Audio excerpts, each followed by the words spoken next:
નમસ્કાર દર્શક મિત્રો, સાવરકુંડલાની રફતારમાં આપનું સ્વાગત છે। આજ રોજ અમરેલી જિલ્લાના બગસરા શહેરમાં બગસરા નગરપાલિકા દ્વારા કોઈપણ પ્રકારની નોટિસ કે જાણકારી વગર માત્ર ને માત્ર હેરાન કરવાના હેતુસર આજ રોજ બગસરા શહેરમાં કન્યાશાળા વિસ્તારની અંદર નાના અને કેબિન ધારકો સામે ડિમોલેશનની કાર્યવાહી હાથ ધરવામાં આવતા બગસરા નગરપાલિકાની કાર્યવાહી આજે શંકાના દાયરામાં આવી છે।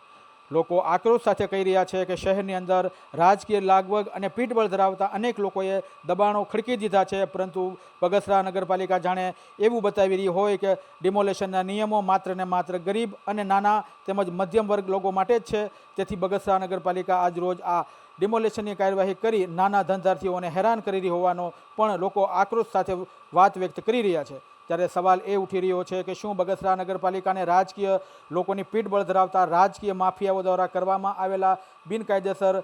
બાંધકામો કે ગેરકાયદેસર ખડકી દેવામાં આવેલા બાંધકામો દેખાતા નથી કે પછી કોઈ રાજકીય મજબૂરીવશ કે રાજકીય કારણોસર લાજ કાઢી રહી છે, તેવો સવાલ પણ આજે બગસરાની જનતા કરી રહી છે કે શું આજે રાજકીય લાગવગ અને પીઠબળ ધરાવતા લોકો સામે બગસરા નગરપાલિકા કેમ લાજ કાઢી રહી છે, તેવો સવાલ પણ આજે બગસરાના લોકો કરી રહ્યા છે। બગસરા નગરપાલિકા દ્વારા કરવામાં આવેલા આ ભેદભાવપૂર્ણ અને અન્યાયી ડિમોલેશનની સામે આજ રોજ નાના ધંધાર્થીઓમાં પ્રચંડ રોષ ફાટી નીકળ્યો છે અને આગામી દિવસોની અંદર બગસરા નગરપાલિકાની નીતિ રીતિ સામે કદાચ જન આંદોલન થશે તો કંઈ નવાઈ પામવા જેવું નહીં હોય, પરંતુ